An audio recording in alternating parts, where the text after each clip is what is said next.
high-tech oils, available from Auto One, Sprint Auto Parts and all leading independent auto stores. On today's show, we're taking you to Adelaide for the Pro Series 1000, and on the menu, it's ANDRA Top Door Slammer, the third round of their championship. Then we're off to Sydney Motorsport Park and back under lights at the figure eight, the first round of the high-tech Drift All-Star Series. This is Speed Week.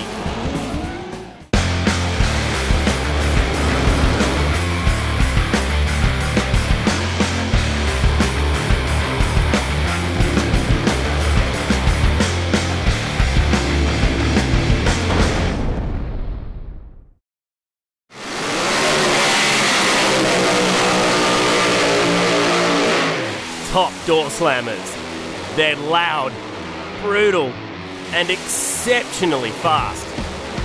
With its origins going back to the Wild Bunch era of the early 1990s, this popular form of drag racing remains a fan favourite across all ages. And the stars of the show are the cars themselves.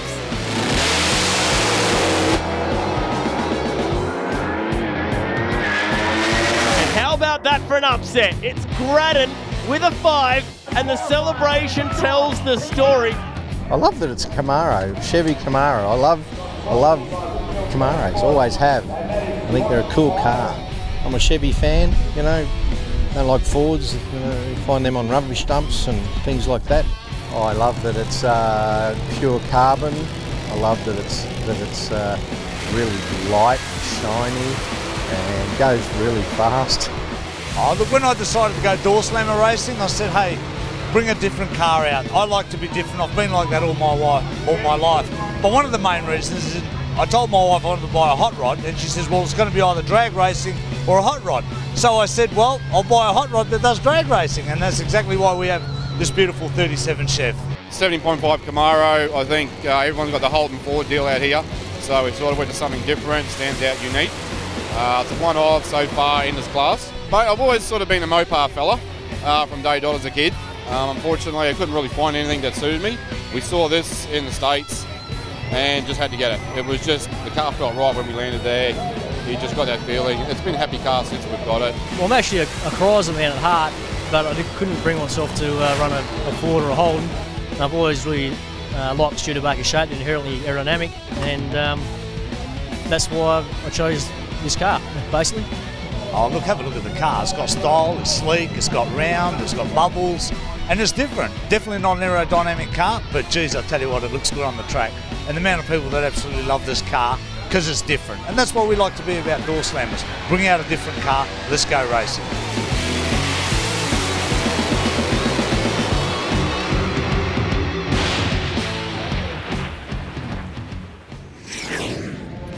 Our first visit to beautiful Adelaide, the Pro Series 1000, and it's great to be back at Adelaide International Raceway for the first time in 2015. It's round 3 of the ANDRA Drag Racing Series. There's the man who, well, the team that won the last event here. We've got Rusty Gregory alongside me, and nice crowd starting to form in on pretty good weather here as well. Great to be back in Adelaide, I have to say. Love coming out here. Great cross-section of cars. A lot of cars that we don't usually see do the travel. Ones like Shane Catalano, so it's going to be a great weekend of racing. The points so far, no surprises there. John Zapier, commanding lead, looking to extend that out in this diminished championship that we are running in the beginning of 2015. But it was all about Grant O'Rourke this time when we went racing in Adelaide last year. It's down there with Matt Nolte. October 5, 2014 was an emotionally charged day for the guy alongside me here, the O'Rourke Motorsport team of Grant O'Rourke. You broke through for your first win on that day. Take us through it. Mate, yeah, look, it was a huge day, huge weekend, that one. We're sort of coming here with the thoughts of friends, kids in our mind. Look, it was a big weekend. To beat Zap in a final, to beat anyone in a final is huge. To beat Zap makes it even better. Yeah, it was bigger than better. This year, it's only a shorter championship. Take us through your first rounds. It's been a little bit mixed. We did all right at the first one. We got through to the semi-finals. We got to the next one and had a few dramas. We changed a few things with the car just to step it up, and it's probably caught us out a little bit, so we've come here a little bit tail between legs. But we just need to turn around and try and repeat what we did here last year. It's not to our advantage being here, but we haven't quite got what some of the other guys have got, so this sort of fits more into our system, I guess, where they have to back them down and we can do what we still do, you know. So it's like a level playing field. Yeah, I guess in a kind of sort of a way for us, yeah, without any question.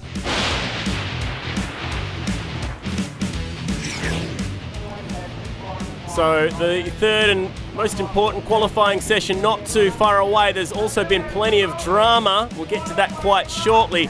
And there is plenty to talk about, Rusty, after 2 sessions of qualifying so far.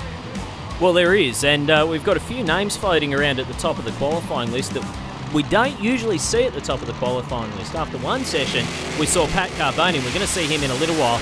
But here's highlights from qualifying session number 1. Shane Catalano taking the long way to the finish line. Still gets there, though. Remember, we're running the 1,000-foot distance this weekend. 5.93 over the 1,000 feet. Not a bad run for him, and gets him into the field after that first session. This is the man who's currently on top after 2 sessions. South Aussie, but does the majority of his racing over in WA. It's a nice pass, Pat Carboni, a 5.01, and the speed nice too, 354 k's now. Peter Kaperis, former champion, not having the season he would like so far, but still doing okay in the points. The pedal there, Rusty, on his way to the 1,000-foot markers. Yeah, probably one of the biggest horsepower cars in the field, and it shows on a track like this. 5.31 for him, gets him into the field in the number 5 spot after 1 session. Here's our winner from the last round that we had here in Adelaide. Grant O'Rourke again.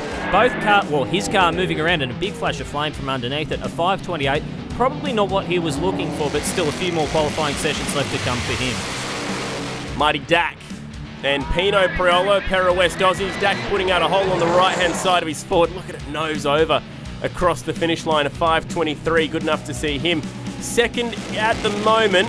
Pino would hold on to the number 8 spot despite the fact that that pass wasn't very good. And Morris Fabietti, who's having a bit of a career renaissance this year, is right back on top of the setup in this car. 5.31, it was soft, but it got him down the track and got him into the field, and he'll work on that one from there. This is the big news though. This is the only pass that John Zappi has had so far, and it wasn't all that clean. I mean, it was good enough to get him to the number 3 spot, but it was the second session where the dramas would really start to form for John Zappi. We'll allude to what we meant by that a little bit later, but that was how they lined up at the end of the first session. Pretty cool seeing Pat Carboni top the times. Not a name that we would have expected, and certainly we would not have expected John Zappia to be down there in third with only a 5.26. The predictions were coming into this event that he was going to run in the high 4s, so at a 5.26 he knows he's got a lot more work to do. The 2 guys looking in were the Pericamaros of Gregorini and Goonan. That's Goonan on the left-hand side. Now coming into this session, qualifying session number 2, 7.07 was the bump spot, and Goonan would give it a good rattle with that 5.44. Catalano would then get bumped at the end of the session out of the field. Solid crowd here in Adelaide, going racing now with the Wallace Bishop Jewelers entry of Stuart Bishop and Dan Gregorini. Straight down the centre for Bishop, and a 5.09 is a result. That would slot him provisionally into the number 2 qualifying spot. Dan Gregorini, unfortunately, not really a representative run there from him. Yeah, so he's on the outside looking in for the final qualifying session later today. Pino Priolo in the Team Budget Forklift Chevy. Holden Trade Club Monaro in the opposite lane of Morris Fabietti. 5.23 for Fabulous is a good enough improvement for him, but that's a lovely pass from Pino Priolo to see him move to third. And the man that we know needs to do a lot of work this weekend if he's got any chance in this championship. And again, not clean, but I tell you what, a 5.24, it's an improvement, but still not quite where Peter Kapiris wants to be on this racetrack. Now this was the big issue. If you look very closely at the right-hand side of John Zappia's injector hat on this car, throttle cable or throttle linkage issues, and Zap would not actually make the pass. There it is, just where it says number 5, there's meant to be a cable going up right there. There's nothing connecting to that, so without any throttle, the car can still idle but do nothing more. Yeah, a bit of a shame and a bit of a shock, which basically, the long and the short of it means he's down to his last qualifier to trying to get in a representative pass. Grant O'Rourke doing some driving, and he had to grab a hold of the door more than likely because it looked like it shook it open. 5.17 the result for him. Again, another improvement. So as long as you keep creeping up on it, that's the main thing for these races. Number 1 qualifier to this point, steps it up a little bit and gets out of the groove. No improvement on that number 1 time from earlier, but Carboni still sitting on top with that earlier 5.01.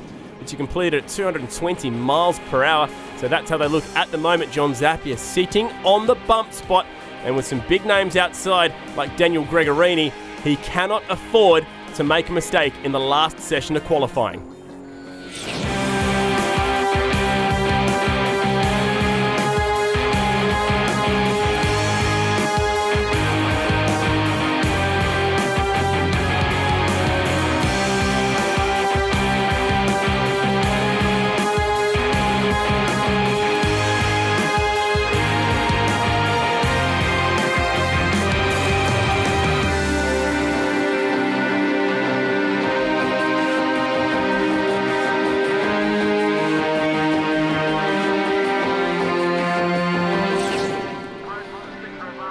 So it all comes down to the final qualifying session here at the Pro Series 1000. The sun slowly setting in the distance, and the door slammers have been in the pits, been serviced, and back out. John Zappia is the big talking point right now because he sits 8th in the qualifying order and has just one more chance to lay his way into the field. This guy's on the outside looking in right now, and that bump spot, Rusty, of 5:26 is very attainable for Bill Goonan. Very, very attainable, I think, would be the case. We've seen this car go pretty close to the 5-second zone in the past. That's over a quarter mile. Running 5's a bit easier, I suppose, over 1,000 foot.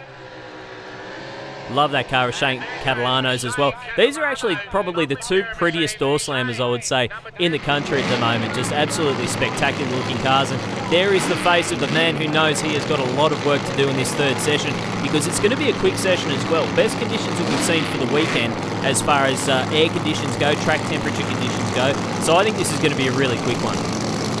Okay, so let's talk numbers. Number one qualifier at the moment is Pat Carboni with a 5:01. And at the bottom of the list, John Zappia, he sits in 8th with a 5:26. We currently have 3 cars on the outside looking in, including both guys that are on the racetrack right now. From WA, Shane Catalano, and from Queensland, Bill Goonan. These two guys have both had nasty accidents in these cars, sort of in the last 2 to 3 years. Catalano at the Perth Motorplex hit the wall very hard, had a full rebuild of that car. And for Goonan, he went upside down in the sand trap at Willowbank under a year ago. It does take a lot of experience to drive these cars, and there's only one way to get experience, and that's make mistakes. So when you do make those mistakes, you learn from them and you go racing. Goonan's on his way in. The numbers will be telling he sneaks in 5:21, and John Zappia has been bumped out of the field. James Rowland, who's doing some crew work with the team here this weekend, has found the tune-up that's got them in the field at the moment. And got them into the field very, very solidly, I might add. Unfortunately, Catalano, though, smoking the tyres and will miss race day. Yeah, it was a strange one for Catalano. It just basically hit the wheelie bar, smoked the tyres, and he gave it a pedal, but by that stage it was all over. Bill Goonan, though, straight as an arrow right down the centre of the lane, and I think the crew are pretty happy with that one as well. Gets him into the field very, very solidly. It does actually put him top half. Yeah. Shows you how close it is in the second half of the field, and here we go. Now, history would show, as Gregorini burns out in the background too in the scratch and match Camaro, when John Zappia's back is to the wall, when he's on the outside looking in the last qualifier, he seems to dig deep and find something special. I wouldn't be surprised if he finds something special right now. This is where John Zappia is at his most dangerous, when he's down there, he's backed into a corner, you don't know what he needs to do to get into this field. At this stage, because he's only the second car out, we still don't know where the bump spot's going to be in this field. So he knows he needs to lay down a really, really solid number to make sure that he's going racing on Sunday. Well, we can tell you this much, 5:24 with a 0, Peter Kapiris on the bump at the moment. So that is the number that Zappia needs to go quicker than. He hasn't got a 5:24 tune-up in this car. This will be a 5.0, if not a 4 tune-up in the car. It's a matter of will it hold.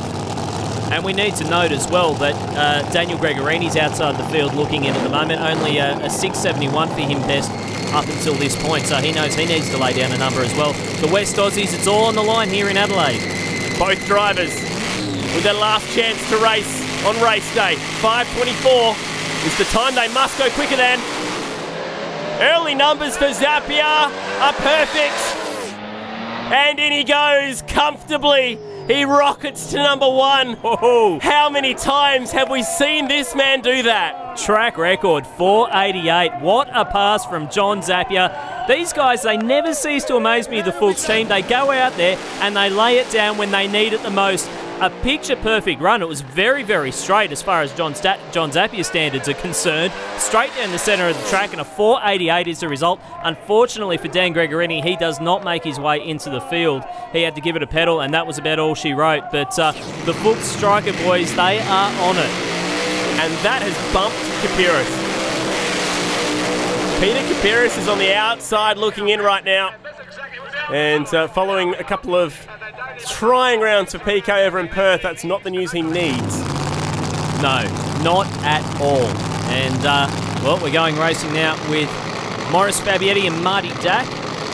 Fabulous Fabietti in the Holden Trade Club Monaro. Absolutely love the new paint scheme that he's got on that car for this season. Looks fantastic here under the lights in Adelaide. And Marty Dack, a guy who has really been coming ahead in leaps and strides over the last couple of years. Made his first final at Sydney last year at the Nationals. Was in it for the big one. Unfortunately couldn't get the win over Jeff Grattan in that case, but certainly he's a threat whenever he comes out with this car. I like how you put it earlier, the renaissance period that Fabietti's currently in after making that final in Perth. I don't know what happened on the start line. That was an odd one, that final against John Zappia. Zappia undefeated in 2015. Checking the wheelie bar height, as the ride height on these cars can change during the burnout. And Fabietti, I might add, is currently on the bump spot with a 523. So he wants to improve on that number. Both cars on nice runs. And the numbers tell it. Dak ducks into the 4s. 497 and a 508 for Morris Fabietti. We said this was going to be a quick session, and these guys are proving us right. Marty Dak goes into the 4s and into the number 2 qualifying position for the time being. How good is this? It's been a long time since we've seen a session like this. A good old-fashioned game of pass the passer with the bump spot. And at the moment, it's Bill Goonan, who we saw get himself into the top half. He's already been relegated all the way back down to the bump. Great side-by-side pass, that one. Fabietti really having to drive it down the 1,000-foot drag strip. It was wanting to step around and go all over the place, but he got it done with experience. Now it's Priolo's turn. He's still hanging in there at the moment. But is a 513 going to be quick enough? That's the question. I think he needs to improve on this. One man that we know definitely needs to improve is Peter Kapiris, the former national champion outside the field, bumped by the 7-time national champion just a few minutes ago, John Zappia. So Peter Kapiris has got a lot of work to do, and the hitters keep coming. Stuart Bishop's back there in the lanes firing up. So we've got lots of big names still to come in this session. Peter Kapiris, a lot of work to do here. 5:21 is the time that he needs to get under in the big Saratoga. One of the later generation cars built by Murray Anderson in Melbourne. Murray's been building plenty of door slammers. I mean, pretty much the majority of the field have been through Murray's hands at some point. Yeah, absolutely. Murray Anderson, one of the leaders, and he's built a lot of cars for the US as well. A lot of cars that have gone the opposite way over to the United States of America, just because he is regarded as one of the world's leading chassis builders when it comes to pro modified or top door slammer style cars. So Priolo in the field at the moment, but only with a 513. And that guy, Kapiris, on the outside looking in, needs to go quicker than 521.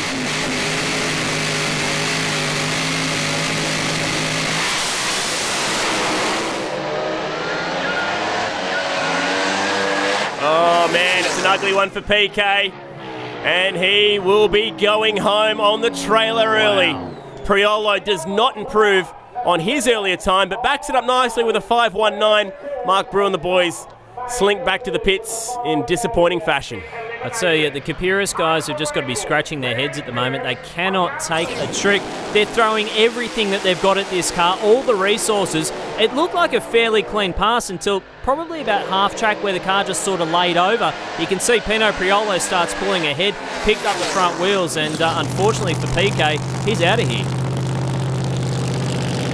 This guy was the number 2 qualifier coming into this session. He's barely even in the top half of the field at the moment. That's for O'Rourke.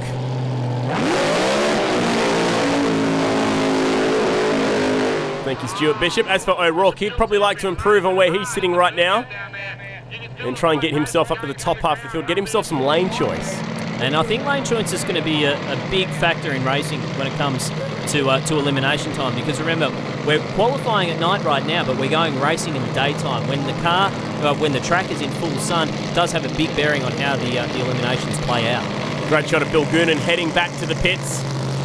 And, well, that's it. I mean, he's locked into race day now. He's on the bump, but we're not going to see any more bumping around, as every single driver that's going to be coming forth now is already locked into the field. Just jockeying for positions now, that's what it's all about, and everybody wants that number one qualifier. You might think that once you make the field that, well, it's all level from there. Well, no, it's not. There's a lot of bragging rights at stake, and I can tell you that one guy who does want the number one qualifier is Stuart Bishop. He's got a lot of pride, and he puts a lot of money and effort into that team, and he wants the results. Came very, very close to a national championship last year, it has to be said.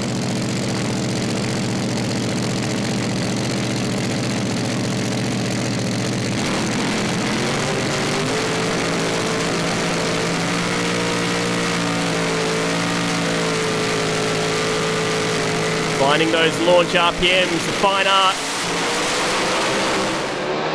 Unless you've got a two-step, then you can just smash the throttle and get into it. And I think he launched that thing just as he crossed the finish line. 5.16 does not improve for Stuart Bishop, and Grant O'Rourke, a solid pass for him. I think that's going to get him into the field in the number 7 spot with that 5.15. So only just into the field, but he's locked in for race day now. And Daniel Reid looks at the track and says, not sure what happened there, but hey, we're in. We're going racing on Sunday. I think he'll have some work to do.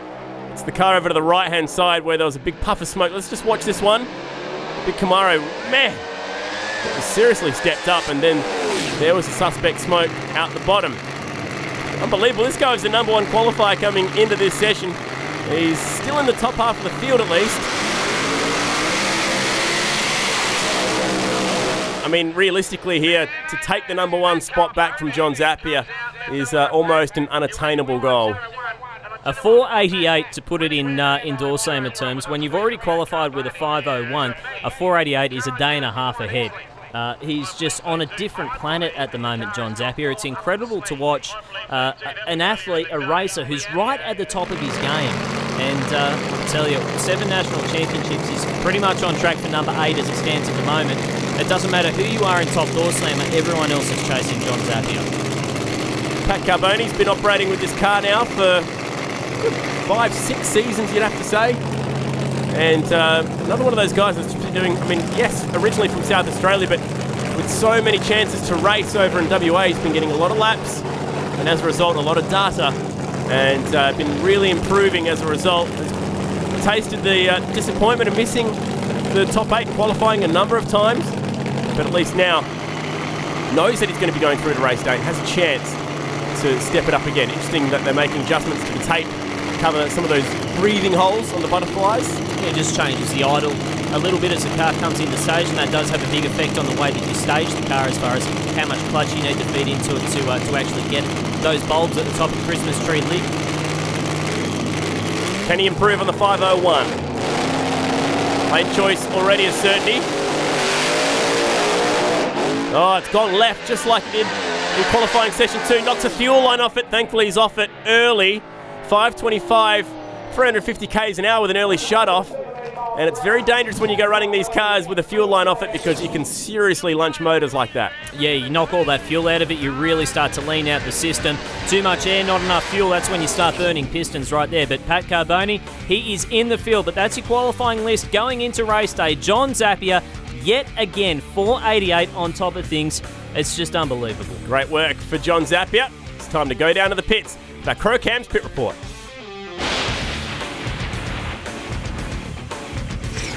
Crocam's Pit Report here at Adelaide International Raceway. I love when this guy has to do it in the last session of qualifying. And once again, John Zappia, you blitzed the field in qualifying here in Adelaide.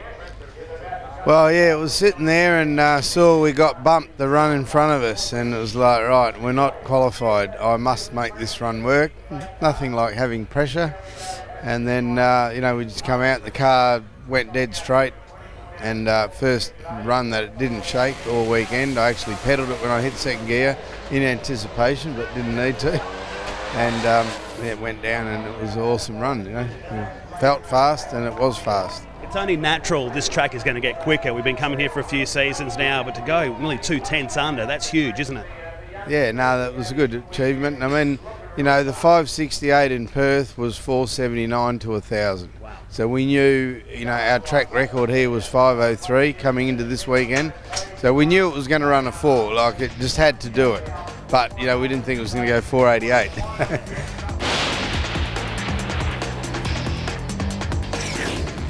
With qualifying done here at Adelaide International Raceway, Rusty, I think it's time to have some fun with Nigel Benson, the big wheel stander. This thing's crazy. It is. I think you could call this the circus act of drag racing, and I tell you what, he gets all out of shape on this run. A little bit sideways. Remember, you don't steer this with the steering wheel, you steer it using the brake, and when you've got the back wheels off the ground and that's your only contact point, it's not a good plan. Steering while looking through the floor, I might remind you. That is pretty crazy stuff. And we're not too far away from eliminations racing here at the Pro Series 1000 with ANDRA Top Door Slammer.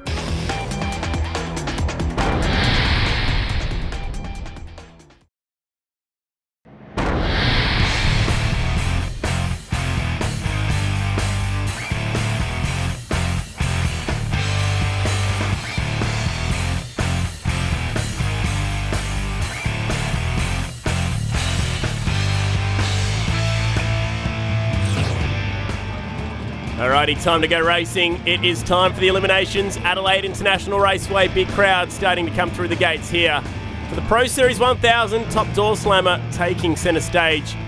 And there is Stuart Bishop putting his helmet on, strapping himself in for what's going to be a big round 1 of eliminations. Indeed it is. John Zappia's in the car, ready to go as well. And Matt Nolte's down there in the staging lanes getting all the gossip for us.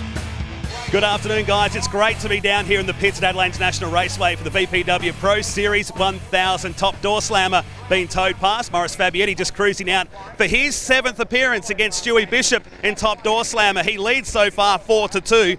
We had 3 cars under the 1,000-foot record here last night at Adelaide International Raceway. It was an amazing session, so many good matchups, but I believe the Bishop versus Fabietti one will be the one to watch. I think we tend to agree with you on that one, Matt. Let's check them out. Zappia v. Goonan is your number 1 qualifier versus number 8. Just so cool seeing Bill Goonan make this race day field, considering there are some fairly big names missing, but Fabietti and Bishop really stands out for mine. Yeah, absolutely. Marty Dack and O'Rourke is going to be a good one as well. Important to note the guys that missed the field, former event winners and former national champion in Peter Kapiris and Dan Gregorini. So just to make this race day field is quite an accomplishment in itself.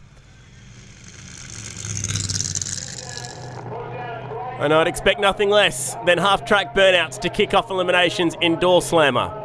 Might be an Australian car being a Monaro, but it is left-hand drive. So too is the Camaro of the Wallace Bishop team. Look at that massive clutch can that sits underneath that motor, behind the firewall. It's where the magic happens. It's kind of like the Rubik's Cube, we once called it, of a drag car, trying to figure out the clutch. It's essentially what separates 3,000 horsepower from the racetrack. The engine is the consistent factor. It's always the same. You can make the same power with it, give or take a couple of 100 horsepower just about every time you go out there. The clutch is what glues everything to the racetrack, and that's where the magic happens. That's why the crew chiefs get the big bucks. It's a pretty tight workspace. You do have a couple of buttons to press on the steering wheel in terms of Stuart Bishop. Gear changes, and his right hand is on the handbrake essentially. Look at those massive wheelie bars that stick out the back. He's the only guy in the world that runs those wheelie bars. There they are, right on cue. Designed by Jeremy Moore, who is formerly Craig Lowndes race engineer of Bad Supercars. Now works with Mark Webber and the gang at Porsche. So international flavour. And off we go with racing, and it's going to be Maurice Fabietti takes the first W in Adelaide.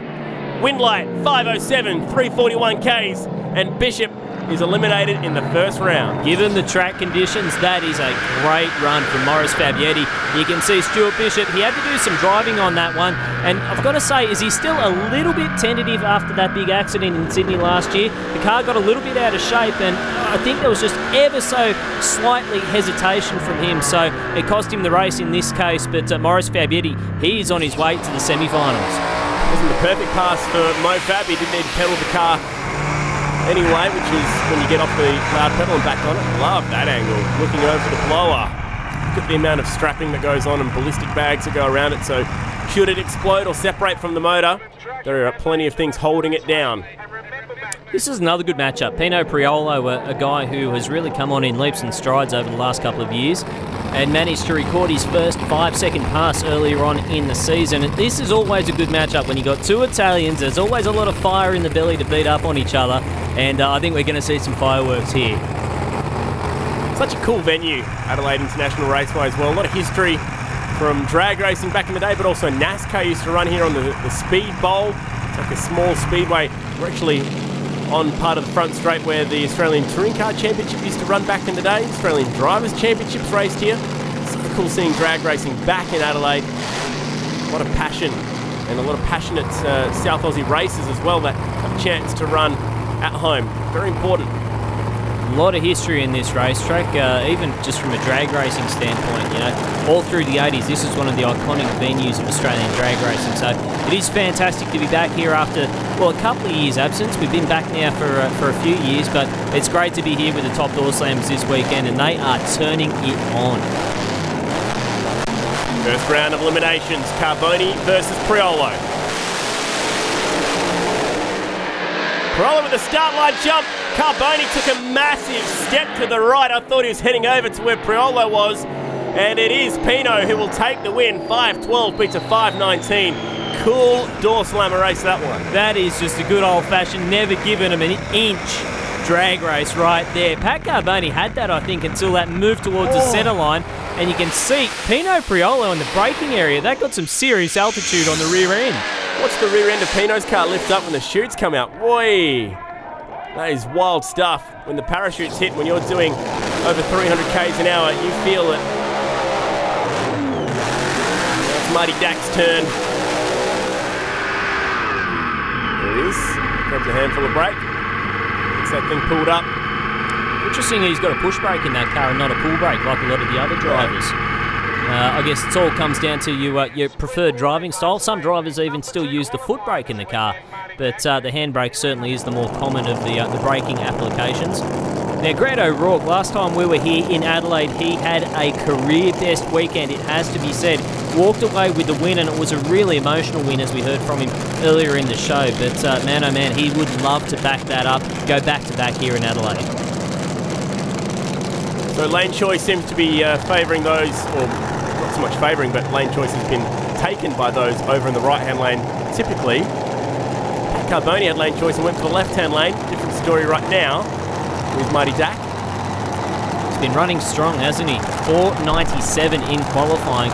Very, very solid qualifying effort. The only of the cars other than John Zappia to get into that 4-second zone, so he is certainly on a tear this weekend. He's already got the eyes on too. Conditions beautiful for drag racing right now, and Adelaide is famous for having good air.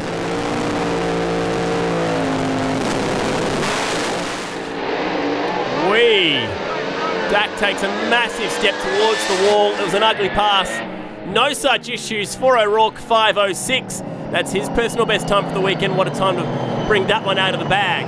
Always good to crack out your best run in the first round of racing. Marty Dack, you're going to see a lot of driving going on here, a lot of input into that steering wheel. That's not what you want in a drag car. You want to just basically take your hands off and let the car do what it wants to do. But when you've got to fight it that much, it's not often that you're going to win a race in a class that is as competitive as Top Door Slam. He was fighting with that brake a lot too, so that's where it lit the tyres. Very good pedal job, has to be said though, by Marty. He even saved that.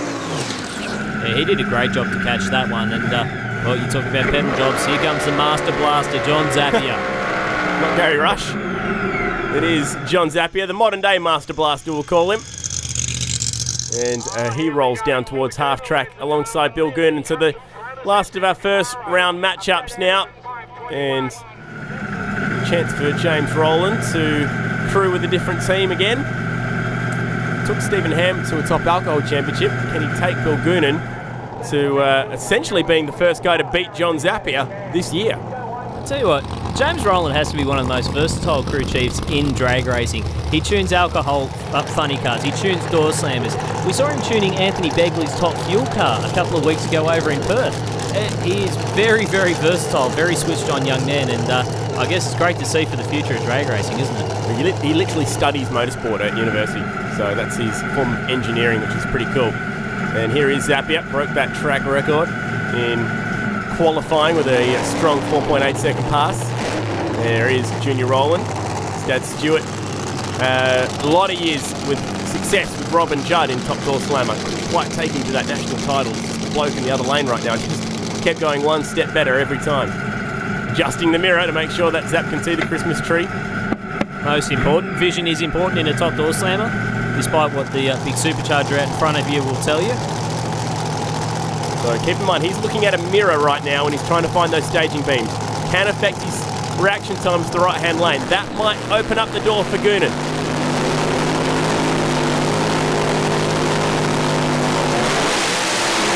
Oh, he goes red. Red by a long way. Had a guess at the Christmas tree. Oh, Zapier is bouncing around in the braking area, but he goes 4.903. Not quite as quick as the 488 in qualifying, but that is quick pass of the round. I was about to say if Bill Goonan hadn't red-lit here, he may have been in with a chance, because John Zapier hadn't pedalled that car. That would have been on a quicker run than the 488, but 490, that just shows the class of the man, the class of the crew, and the class of the car onto the semi-finals. And that's how they'll line up in the semis. Grant O'Rourke will take on Pino Priolo, and Zapier and Fabietti, that'll be the big matchup coming out of the semi-finals, who will go on to the first of the finals here in Adelaide for 2015. The Cocan Spit Report after the first round of eliminations here at the VPW Pro Series 1000. Morris Fabietti, you've got your head around this track here this weekend. Yeah, look, the car's been good. We've run consistent every time, gone a little bit quicker every lap, so we're there. We're getting there. There's been massive gains from everybody this weekend. That's just the track evolving, isn't it? Yeah, and the drivers learning to what it takes to get down there. You know, we qualified with a 507, 506, and that was low ET last year. So it's just everyone's learned to deal with it. It's a good track. It's not great, but it's good. So we've got to adapt to the conditions. First round had a pedal. Tell us about that. Yeah, it actually spun the tyres hard on the 1-2 gear change, about 2.3 seconds out, and I had to pedal it. And we went 07, so I think maybe if we can go a low 8, low 5.0, or maybe even a 490, try and put a light on John.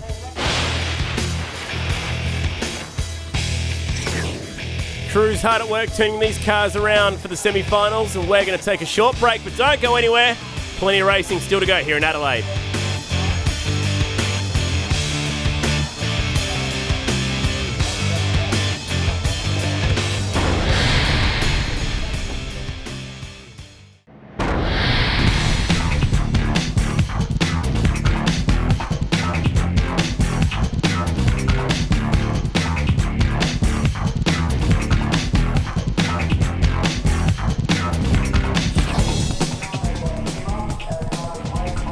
Boys in the staging lanes getting ready. There's Morris Fabietti with his crew. It's the Pro Series 1000 here at Adelaide International Raceway. Thumbs up from Morris, and why not? He's having a good weekend and a good season.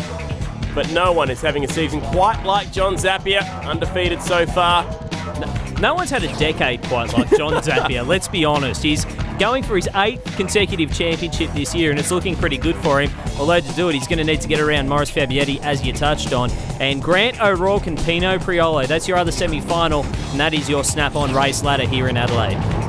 Will also be John Zapier's 8th consecutive round win, eliminations round win for the year. A perfect 8 from 8 it will be. But first up, it's going to be O'Rourke versus Priolo. And we'll give Priolo the burnout points. Yeah, I think that was a 7.5 from the Romanian judge. The Italian judge, however, gave him a 10. Yes, it would make sense, wouldn't it? For O'Rourke, he needs to keep powering through and try and get to another final. 1320 race cars, originally from the Wild West, but they now call, I say they, that's himself and his lovely wife Debbie, they call Queensland home these days. Pino is a former sprint car speedway racer turned drag racer. Came up through the sportsman ranks, Outlaws competition, now running in Dorsland. It did a lot of racing in Supercharged Outlaws, and essentially a lot of the hardware is exactly the same when you're racing in Supercharged Outlaws. But when you step over the top door slammer, the level of competition in this class is quite incredible, and it's taken Pino, I would say, probably the better part of 3 or 4 years to really get on top of this Chevy. But now that he's got the tune-up in the car, I tell you what, he is a danger come race day. O'Rourke's first to find the pre-stage beams. You have to go another 7 inches forward to find the full staging beam. And up come the revs. Supercharged V8s. Sizable start line advantage to Pino Priolo, who's going to the final at the Pro Series 1000. Good drag race. And O'Rourke, well, the door was open there, but a pedal and a slow reaction time handed it to the team budget forklift Chev. Well, if you can't be quick, you might as well be spectacular, and both races were certainly that in this run. It was anybody's race at half track. Both cars were side by side. Both drivers had to slap that pedal to get the thing to hook up again, but Pino Priolo takes it by about a car and a half length. So who's going to race Pino? Will it be John Zappia or this guy, Morris Fabietti, continuing his form from Perth?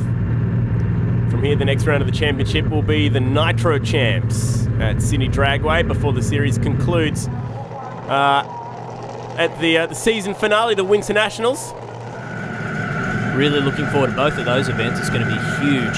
And great to be ending the season up there at Willowbank once again. I guess you could say the traditional home of the grand finals, the Winter Nationals. But one thing I want to touch on here is the rise of the driver tuner that we've seen come through the ranks. You know, Morris Fabietti and John Zappia have both been doing it for a long, long time. But I think it really starts to show on a track like this where the driver feedback can have a lot to do with the way that you set the car up. And when the driver is the tuner, you don't have to relay any information. There's no crossed lines as far as the communication goes. So you're going to see guys like these two who can tune the cars and drive them really start to excel. It's funny when Fabietti went down the path of using a crew chief or a tuner in the form of Stuart Rowland, very experienced, but the combination just didn't work. Back to tuning the car himself, and look at this, it's going fast. There's no plight on Stuart Rowland, it's just a matter of what works for what teams.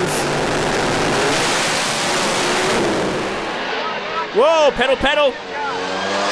But it's safe. Safe all day. Oh, pedals to a 5 flat. Stop it. He's stolen lane choice. And he will be the favourite going into the final. Oh, despicable tyre shake there for Morris Fabietti. Just shook the camera just about loose, and he's having a good look down there at the Lenko to see what happened. John Zappia, pretty similar story over in that lane. He just did a better job of recovering, gets it to the finish line, and still manages to take lane choice. Incredible. Unbelievable. So the West Aussies will go head-to-head in the final. Nice work, Pino Priolo. That's a great effort to be able to make a final here, travelling away in Adelaide. So that is how they'll line up on the Snap-on race ladder for your final.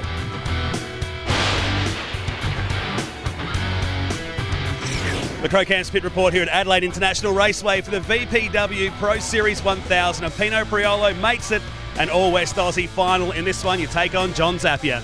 Yeah, it's going to be a big call, but you know something? I never go to a racetrack not thinking that I can't win. And at the end of the day, he's human. So he can do mistakes as well. Let's just hope he does one in the final. It's been some huge numbers out there this weekend. Everybody's going fast. Yeah, it's been great racing. I mean, Reno's done a fabulous job over here. ANDRA's just been absolutely brilliant support.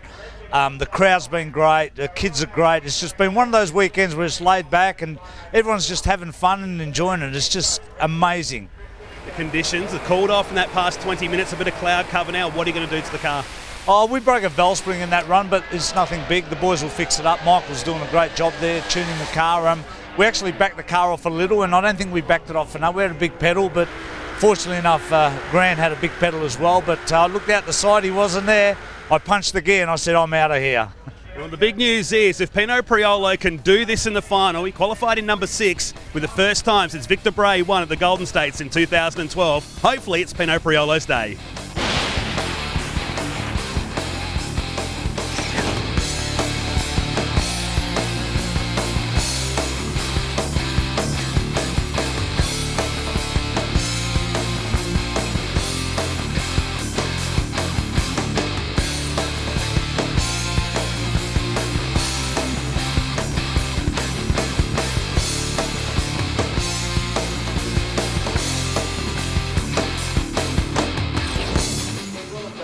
We're down to the final. Hope those guys aren't packing up to go home just yet, because the biggest race is still to come. Here at the Pro Series 1000, it's going to be Zappia versus Priolo. There is Zappia getting ready. A youthful crowd getting around, checking out the cars that just resemble Hot Wheels cars, I guess. They are. They're just too cool, Top Door Slammers. They're cartoon cars, but this is the way these guys made it to the final round. Priolo goes in, number 6, into race day. Number 2 qualifying session, it wasn't a 5-1-3 was the result. It just shows that if you can make the field in Top Door Slammer, you can go all the way to a final, maybe even win it. Well, he had to go via Pat Carboni in the first round of eliminations. Cool race. That's why we call them Door Slammers right there. Getting close and personal at half track, running over the 1,000 foot. So we eliminated Carboni and then had the winner from Adelaide last year in the semis. It was a good matchup, this one, and a good old-fashioned drag race. A big pedal fest on both sides of the racetrack. But Priolo was the one who gets to the stripe first, and he goes on to another final round in the ANDRA Drag Racing Series. John Zappia did it the hard way. He was outside the field when this pass happened in Q3. It was just brilliant. 4.88 with a 2 to be the number 1 qualifier by pretty much a 1/10 of a second. Bang! Breaks the track record en route to becoming the number 1 qualifier. From the outhouse to the penthouse, and he kept that ball rolling all the way through eliminations. Got a freebie in the first round of racing. Bill Goonan left the cherry hanging on the tree. The red light handing the win to John Zappia. Getting very loose in the braking area as well, it has to be said. And in the semi-finals, had probably his toughest matchup so far up against Maurice Fabietti. Ran a 5 flat despite the fact that he was off the accelerator pedal for a sizable amount of time on that run. Zappia does have lane choice and has decided to stick with that right-hand lane. You can see his crew guys are ready for him as he rolls forward to complete the burnout. Here comes the champ. Oh!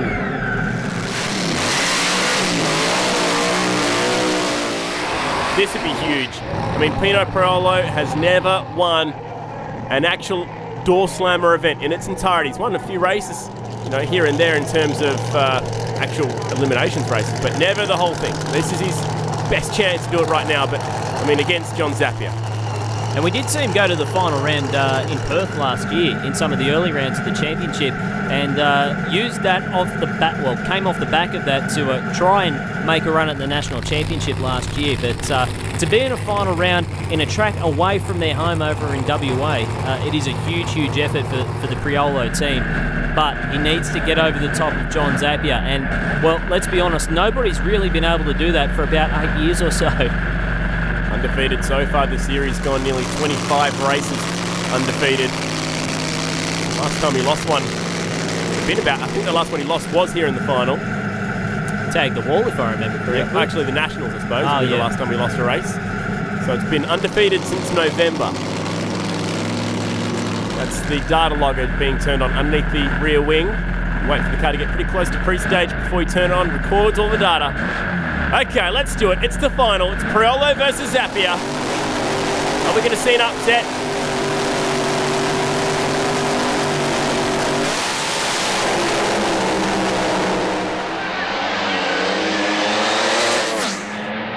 Oh yes!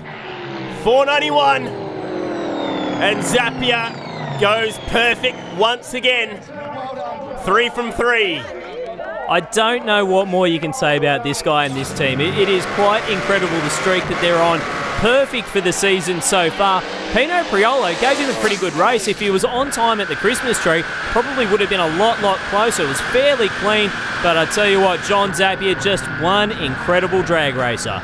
John Zappia, another win in ANDRA Top Door Slammer, another Christmas tree. Man, you get another warehouse to fill this up. Yeah, we got a big enough warehouse. Look, the Foot Striker Monaro has been flying all weekend. First run was a little bit squirrely on the track and we took a few pedals for a 5.26, but virtually the rest of them were 5.0 or better, and 4.88 to top qualify, and then backed it up with a 90, 5.0, 91 in the final. Fantastic. I had to pedal that one, but hey, it's going straight down the track. It's leaving really hard. All the 60 foots have been under the 1 second all weekend, so we're really happy with the progress of the car. So yeah, bring on Sydney and with the Winters. We're looking for some big numbers at the Winters for sure. Well, the sky really is the limit for that guy. Who knows what he is capable of now, but I'll tell you one thing, an 8th championship almost looks certain at the moment. He could very well wrap it up at the Nitro Champs. I guess it's all about who's going to finish second. Yeah, well, he's got one hand on the trophy right now. Maurice Fabietti doing very, very good things. He's slotted up there in second, his best championship showing in a long, long time. Rusty, thank you for your thoughts. Looking forward to some top alcohol and pro bike action from Adelaide in the coming weeks, but also remember the very next event, it's the Nitro Champs back in Sydney. Looking forward to that one, including a massive field of top fuel cars. This is Chad Nalon saying see you later from Adelaide International Raceway. Okay, let's do it. It's the final. Priolo versus Zappia. Are we going to see an upset?